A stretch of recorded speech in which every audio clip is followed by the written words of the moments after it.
Bharatiya Janata party का alliance Maharashtra में जरूर है, राजस्थान में ऐसा कोई कुछ नहीं है। न आज तक शिवसेना ने कभी कोई अपना कैंडिडेट यहाँ उतारा, न भारतीय जनता पार्टी ने कोई जगह खाली छोड़ी है। आज कोई सोचता है कि ऐसा हो जाएगा तो ये भविष्य की गर्भ में है, मैं तो इस बात को मानता नहीं। और मुझे कहीं भी लगता नहीं कि भारतीय जनता पार्टी को किसी के साथ अलायंस करने की कोई जरूरत है। भारतीय जनता पार्टी आज इतनी मजबूती से चुनाव लड़ रही है, हमारे पास हर विधानसभा पर विधायक हैं, प्रत्याशी हैं, और वो बड़ी मजबूती के साथ चुनाव लड़ेंगे, इसमें कोई दो राय नहीं है। फिर भी कोई ये बात सोचता है तो ये उनका निजी मामला है। इतनी कमजोर हो गई है कि उसके मंत्री हैं वो दूसरी पार्टियों में सरकार रहते हुए शामिल हो रहे हैं, जो कि 3 दिन पहले नीम का थाना में कह के आते हैं कि हम कांग्रेस के सदस्य, कांग्रेस के विधायक हैं, और 3 दिन बाद शिवसेना। उनको आप मंत्री ना कहिए, वो निकाले गए मंत्री हैं, वर्तमान में कांग्रेस के विधायक हैं, ऐसा उन्होंने परसों जरूर बताया था।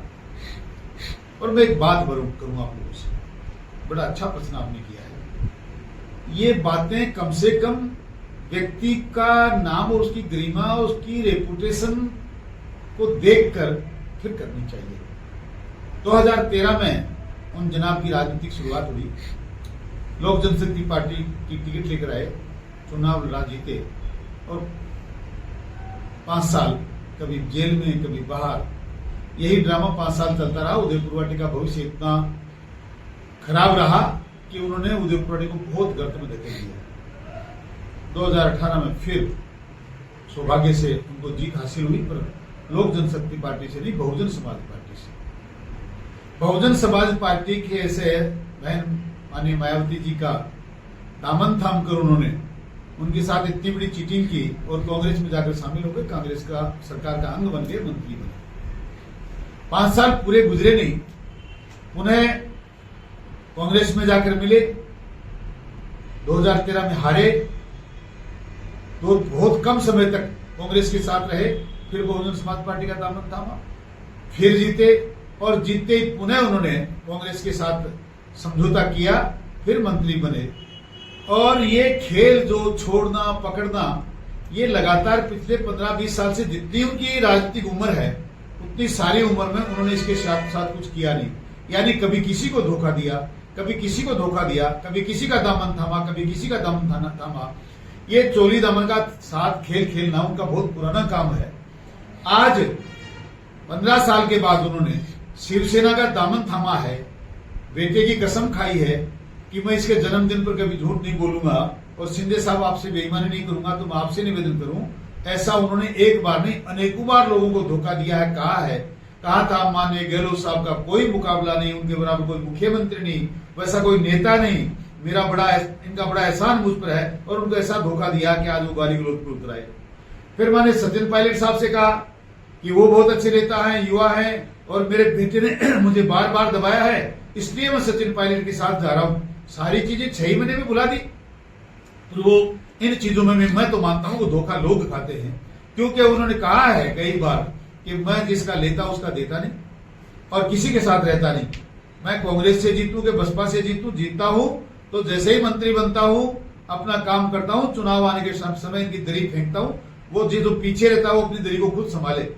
तो वैसे तो इन पार्टियों को सोचना चाहिए, हम किस आदमी को साथ जोड़ रहे हैं, उसका साथ कितने दिन हमारे साथ रहेगा, ये शिंदे साहब को भी सोचना चाहिए।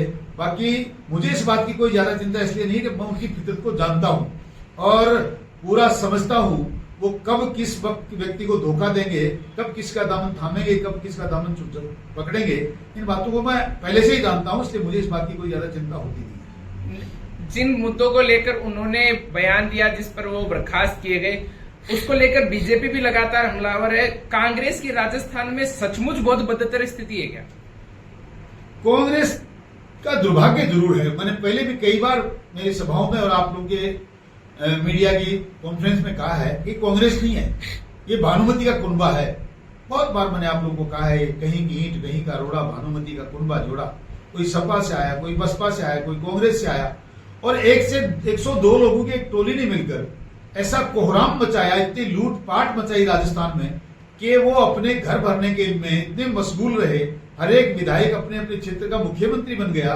और यही कारण है कि राजस्थान की अबलाओं के साथ बलात्कार हुए, बेटियों के साथ बलात्कार हुए, नाबालिगों के साथ बलात्कार हुए, नदियों के सीने छलनी कर दिए गए, आयरन ओर की तस्करी हुई, मंदिर माफी की जमीनों पे कब्जा हुआ और गाहे बगाहे मात्र उदयपुरवाटी में नहीं पूरे राजस्थान में खेल इसलिए हुआ कि सरकार चलाना गहलोत साहब की इतनी बड़ी मजबूरी हो गई कि उन्होंने इनको बिल्कुल बेलगाम छोड़ दिया।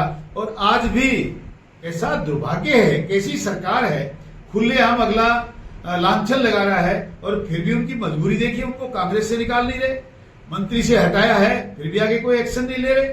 तो अब कांग्रेस की स्थिति क्या है ये तो कांग्रेस जाने, पर मैं इतना बता देता हूं कि ऐसे लोगों को बर्दाश्त करना न कांग्रेस के लिए अच्छा है और न भारतीय जनता पार्टी के लिए अच्छा है। राजेंद्र गुढ़ा मैदान में नारी के सम्मान में आप लोगों ने भी खूब लिखा, प्रिंट मीडिया ने खूब लिखा, मैं उस टाइम भी बहुत बेबाकी से कह रहा था, आज फिर कह रहा हूं, ये कैसा नारी का सम्मान। आज के 1 साल पहले भी हमने चिल्ला के कहा था, आज नगन बालाएं बार बालाएं नाच रही हैं, क्षेत्र के युवाओं को पथभ्रष्ट कर रहे हैं, फिर भी जनता ने नहीं सुना। आज फिर उसी बात को दोहराया जा रहा है। आज तो हद कर दी, अर्ध नगन बालाएं नाच नहीं रही हैं। माननीय विधायक महोदय जनता के बीच में खड़े होकर दांत निकाल रहे हैं, हंस रहे हैं और युवाओं के साथ में कंधे पे कंधा मिलाकर इशारे कर रहे हैं, जैसे पता नहीं उनकी नीयत कैसी है। नारी का सम्मान करने वाले व्यक्ति के लिए इस प्रकार के घिनौने करते करने मैं जितनी भर्त्सना हो सकती है उतनी करता हूं। और मैं तो पहले ही कह चुका था कि नारी के सम्मान का जिस दिन इस व्यक्ति ने नाम लिया उसी रात इसके सरकारी बंगले में नाबालिग बेटियों के साथ बलात्कार हुआ। ऐसे व्यक्तियों का मुंह काला करके समाज से निष्कासित कर देना चाहिए। काहे के नारी के सम्मान की बात कर रहे हैं, ये मात्र अपना स्वार्थ सिद्ध कर रहे हैं। उदयपुरवाड़ी की जनता को सोचना है इनके साथ क्या करना चाहिए। मैं जरूर कांग्रेस को धन्यवाद देना चाह रहा था कि उन्होंने इसको मंत्री पद से निकाला, लेकिन अब भी कोई हमारी इच्छा के अनुसार या जनता की इच्छा के अनुसार कांग्रेस नहीं कर रही।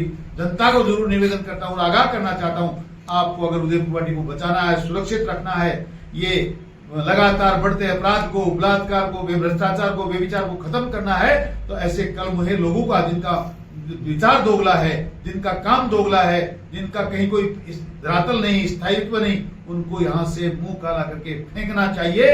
जो कहते थे कि हम गधे पे चढ़ाएंगे, हम मुंह काला करेंगे, हमने तो वो काम किया जो जनता से वादा किया था। हमने कहा था गुडागोड़ जी को बचा के रहेंगे, बचाया। वो तो कह रहे थे ना सुखगण चौधरी को बुलाओ, वो तो नहीं हुआ काम, वो तो ऐसा हो गया। कितनी बड़ी झूठ इसने भाटीवाड़ में खड़े होकर बोली, कोई नीम का थाना जिला नहीं बनेगा, जिला बनेगा तो उदयपुरवाड़ी का बनेगा। उदयपुरवाड़ी जनता के साथ बड़ा धोखा हुआ है। आप भी यहाँ के रहने वाले हैं, आपका ये जिम्मा है, आप जनता को जागरूक करें और ऐसे लोगों का मुंह काला करके बाहर फेंक दें। आप कह रहे हैं उदयपुरवाड़ी की जनता के धोखा हुआ है, तो आपने भी उदयपुरवाड़ी जनता के लिए क्या आवाज उठाई? उदयपुरवाड़ी जनता के लिए आवाज नहीं उठाई, बिल्कुल नारा बुलंद किया। मेरे कार्यकर्ता ज्ञापन देने गए कि हम झुंझुनू जिले में रहना चाहते हैं, पर इसके लोग और कुछ कांग्रेसी विचारधारा के लोग जो अपनी राजनीतिक रोटियां सेकना चाहते थे, उन्होंने हमारे लोगों के गिरेबान पकड़े, हाथ पकड़े और उसी वक्त ज्ञापन दिया और प्रिंट मीडिया में निकाला कि नहीं, हम झुंझुनू नहीं जाना चाहते, हम नीमका थाना में जाना चाहते हैं, इसलिए मैं कमजोर हो गया। उदयपुरवाड़ी की जनता अभी असमंजस की स्थिति में है कि अभी नए जिले बने हैं, विधानसभाओं का परिसीमन होगा, तो आने वाले जो चुनाव होंगे उसमें विधानसभाएं अलग अलग हो जाएगी। जब होगा तब की बात देखेंगे। आज तो उदयपुरवाड़ी का सेवक बैठा है, दिल से उनका काम करेंगे, उनकी सेवा करेंगे। अभी तो यहाँ के नेताओं ने नीमका थाना का आधा रास्ता नहीं नापा होगा। उससे पहले तो मैं भाई किशोर की हत्या के मामले में 4 बार एसपी से, कलेक्टर से, यहाँ के थोड़ी थानेदार से मिल चुका। आज भी उनके घर पे जाके आया हूँ और लगातार जनता को किस प्रकार राहत मिले, कैसे उनके अधिकारों का सदुपयोग हो, उस बात के लिए लगाओ। स्थानीय विधायक राजेंद्र सिंह गुढ़ा के शिवसेना में आने से यहाँ पे बीजेपी पे कोई फर्क पड़ेगा क्या? मुझे तो कहीं कोई फर्क लगता नहीं। इसके बाद भी किसी को कोई लगता है कोई फर्क पड़ेगा तो जो वक्त आएगा तो देखेंगे। अभी शिंदे के यहाँ आने के बाद में राजेंद्र सिंह गुढ़ा शिवसेना में शामिल हुए हैं। अभी चर्चाओं का बाजार गर्म है कि पूर्व विधायक हैं जो सुखकर्ण जी, अभी वो कांग्रेस में जा सकते हैं। कांग्रेस मैंने न तो ऐसा कभी किसी से कहा है, न ऐसा कभी सोचा है। मैं भारतीय जनता पार्टी का कार्यकर्ता हूं, पक्का सिपाही हूं, मेरी पार्टी के साथ खड़ा हूं।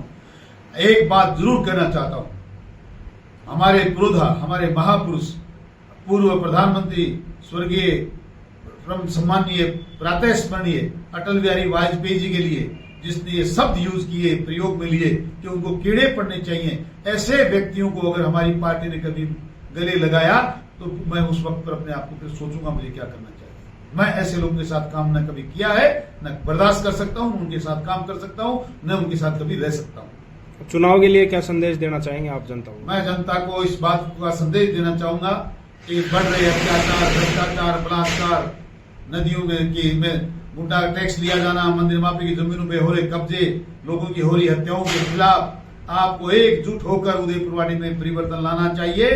राजस्थान की पुकार है कि परिवर्तन होना चाहिए।